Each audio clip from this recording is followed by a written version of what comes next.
Hey guys, it's Melanie. Happy Monday. Welcome back. I hope you had a good weekend.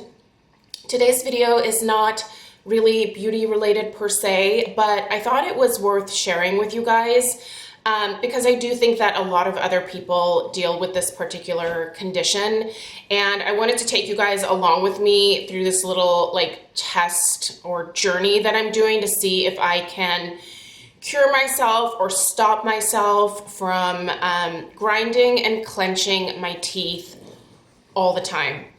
So this is something that has been an issue for me for, I would probably say, the bulk of my life. I can remember being very young, and a lot of times the way that I deal with stress is to grind my teeth or to just clench my jaw.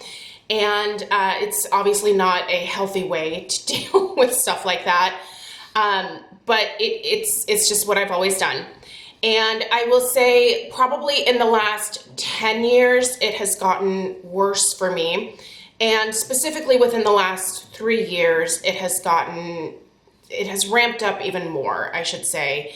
And I went to the dentist for the first time since the pandemic began. Well, since before the pandemic, because I was kind of due to visit the dentist before then, but it was one of those things, it was easy to push off. So didn't go to the dentist for a few years, went back at the end of 2021.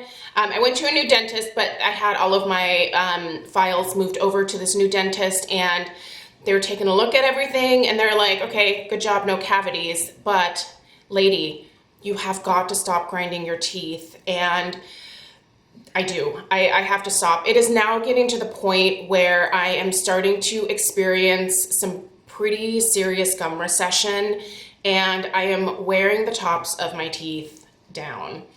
So the dentist was like, you really, first off, we got to get you in a mouth guard. So we have that part.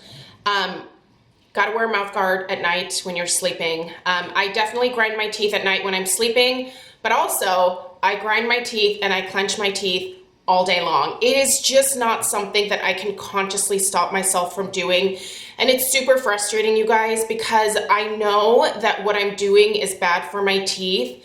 And I tell myself to stop all the time, but I can't.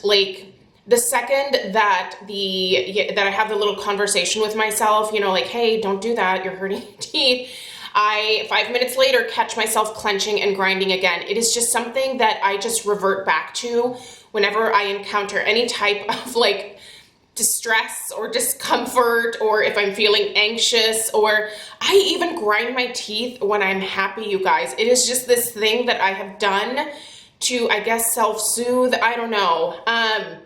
But the problem is that during the day, I'm obviously not going to be wearing a mouth guard. So I needed to figure out something different, because me just reminding myself constantly, don't clench, don't grind, was not working. So I was doing some research, and I found that a lot of people have actually found great success with reducing their grinding and their clenching with neurotoxins. So we're talking Botox, Dysport, Xeomin. So I decided I was going to try that. I figured it was an easy thing to do. It would be a great thing to easily be able to test out for a few months to see how it works for me. And if it doesn't, fine, I'll try to figure out something else. But this just seemed like kind of an easy solution. So I started watching a lot of videos from people that have had the treatment, and they found great success with it. Did a lot of research online. And then I reached out to my injector, Amy, who actually does the Xeomin that I get in my forehead and in my 11s. Never made that a secret on my channel. You guys know that I immobilize my forehead. I have a lot of deep lines up there. That's totally a vanity thing, and yes, I do that. But I've never had Botox or Dysport or Xeomin anywhere else on my face. I don't get it around my eyes. I feel like I don't think that I would like not being able to move this area the way that I can now. So I've never gotten it anywhere else. But I was asking Amy, hey, have you ever done Xeomin or Dysport for masseter muscles, because I'm grinding my teeth? And I need to stop. And she was like, yes, I actually get that done myself, and I have really great success with it. So I was like, okay, let's make an appointment. So I went in and I had it done. So today, I'm actually filming this on Monday. I chose Xeomin just because that's what I get for my forehead. It works great. So I had Xeomin injected into my masseter muscles. Your masseter muscles are these big honkin' muscles that you can feel right here. These are, you have a lot of different muscles in your mouth area, right? But these are the main ones that help you chew. And they're also the main ones that are responsible for a lot of that like clenching and grinding. So the idea is that the neurotoxin, whichever one it is, goes in there and it starts to atrophy or lessen the movement of the masseter muscle. So it kind of immobilizes it a little bit so that the muscle can shrink back down and you just don't have, one, the extra bulk that a giant masseter muscle can create, but also it stops you from having that urge to be able to grind or clench your teeth. It has already kicked in for me. And I cannot tell you how much of a relief, even just like a few days later, that I'm feeling, because I do not have the strength or the urge to clench or grind. I almost feel like I can't really do that. It has not affected my ability to eat at all, you guys. So I'll tell you how many units we did on each side here in a second, but I just want to assure you that you would need a lot of like Botox or Dysport to not be able to chew your food anymore. Like you would have to do probably like maybe 50 units on each side. Like it would have to be an extreme amount for it to affect your ability to eat. So this is not going to affect my ability to eat at all. I'm still chewing just fine. I can tell that I feel, ooh, you okay, buddy? It feels a little bit, my jaw feels a little sore at the end of the day, like if I've eaten a lot of chewy foods for the last couple days. But not anything that is insanely uncomfortable. In fact, it's a lot more comfortable than like the everyday pain that I was feeling, or just, it's not really pain, it was just like soreness. It feels a lot better than any of that soreness or discomfort that I was feeling from like clenching and grinding my teeth. I just feel relief. Another thing is that I don't have the tension in my temples anymore. And at this point, I think the Xeomin has mostly fully kicked in. It could kick in just a little bit more between like today and tomorrow. But for the most part, I think that I've reached like sort of the maximum amount of loss of use. I don't even know what to call it. But I do feel like it has definitely kicked in. I don't have that tension in my temples, and I just feel like this whole part of my face is finally relaxed. Another reason that I wanted to bring this up is that as I continue to get the treatment, so it's something that you do have to maintain. What I've read out there, there's a little bit of like a mix of, some people say that after you get the treatment for a year on like a regular basis, which for the masseter muscles is considered every 3 to 4 months. Some people say that if you are consistent with that for a year, you can retrain your brain, and some people don't go back to clenching and grinding and they don't have to continue with the neurotoxin. Some people, once they reach that year mark and they sort of try to wean themselves off, find that they go back to grinding and clenching. So they have to do some more maintenance. I don't know which camp I'm going to fall in. I'm gonna hope that it's the camp that I can maybe retrain myself. But because I've been doing this for so long, it might take a little bit longer for me to not have that urge. So what we did is, I have one, and I'll be able to show you guys. So this masseter muscle over here, you can see how bulky my jaw is over here.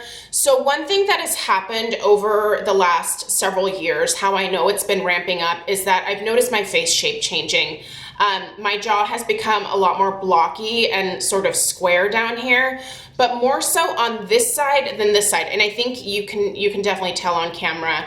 This is a little bit more slim over here because I do actually tend to favor this side of my mouth. When I'm chewing, I typically chew on the left side. When I'm grinding, I actually prefer to like grind over here. I don't do it uniformly all the time. So this muscle over here has a totally different shape than this one does over here.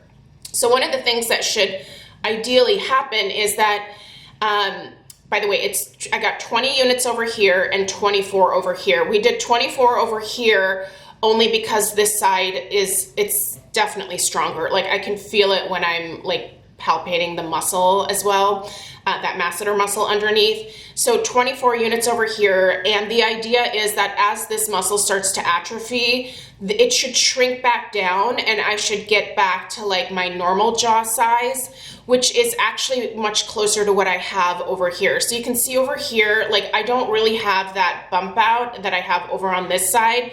So hopefully my face looks a little bit more symmetrical in that way again. This has definitely made me self-conscious. This isn't the reason that I'm doing it because I can hide it just fine by like the way that I part my hair. But it'll definitely be nice to have this shrink back down to the size that it used to be before I built it up. So yeah, I thought I'd take you guys along on this journey. My game plan here is to continue to get the 24 and the 20 over the next year and see how this goes. It's gonna take a while for the mass or the muscle mass to kind of like atrophy and to slim back down. I'm not doing it for that. I'm doing it to get a relief from the grinding and the clenching. So far, what I am feeling just in the last couple days has been wonderful. To not have that urge to constantly want to bite down or to like create that pressure in my mouth, it's amazing. I cannot tell you how long it has been since I have felt like I don't have tension in my jaw. So for me, I think this is going to be worth trying. I don't know if I can get my insurance to cover it. I had definitely thought about asking my primary care physician. The dentist, he was like, he's had people that have done this and have had great success with it. And he's also had people who have had the Botox done and not had any success with it. So for me, I kind of feel like it's working because of how good it is right now. But again, this is going to be a long-term thing where I'm going to have to test it out for a year, maybe take a break and see if the urge comes back. If it comes back, I might have to keep going for a little bit longer, or it might be something that I have to do long-term. Again, I don't know if my insurance will cover it. I'll definitely talk to my primary care physician. I don't have any expectations of that being done, so this will be something that I have to do out of pocket. But it's something that I'm willing to save for, to be totally honest, as long as I can get rid of those constant tension headaches or just that discomfort that I'm feeling in my jaw. So I don't know if any of you have this condition. If you have done anything that you have had some really good success with, will you leave me a comment down below? Things that I have tried in the past that I just thought I would mention, because I know there will be, you should have done this. But I have done acupuncture for it. I have done chiropractic as well as massage. Like I've tried different massage techniques. And while the massage feels really good, it never really relaxes those muscles to the degree where I don't feel like the tension. So the acupuncture, the massage, the chiropractic really didn't do very much for me at all. And I feel like so far, this has been the most relief that I found. And it's only been a few days. So I'm really hopeful to see what happens long term. Let me know in the comments down below whether you have done a neurotoxin in your masseter muscles or if you've tried something else that you've had great success with. I'm definitely curious to see and hear about your guys' experiences as well. So I'll continue to keep you guys updated. As of right now, I have a touch-up appointment in the middle of April to do, like I said, another 20 units over here, another 24 over here. By that point, this muscle should have started to atrophy a little bit. So We might be able to scale back the number of units. I don't know. It's a tough muscle because it gets such regular use that, you know, there's a good chance that we have to continue with the current dosage for quite some time before we can scale it back. But I don't know. I figured that I would share this with you guys because why not? You know, if I can find some relief from it and give you guys some feedback, then hopefully it's useful in some kind of way. Let me know if you have any questions down below. Thanks for taking the time to tune in today. If you found this video helpful, give it a thumbs up. Subscribe if you're new, and I'll definitely do an update again in April after I have the second treatment, and I'll let you guys know how it's going then. So, all right, take care. Enjoy the rest of your day. I'll see you in the next one. Toodaloo.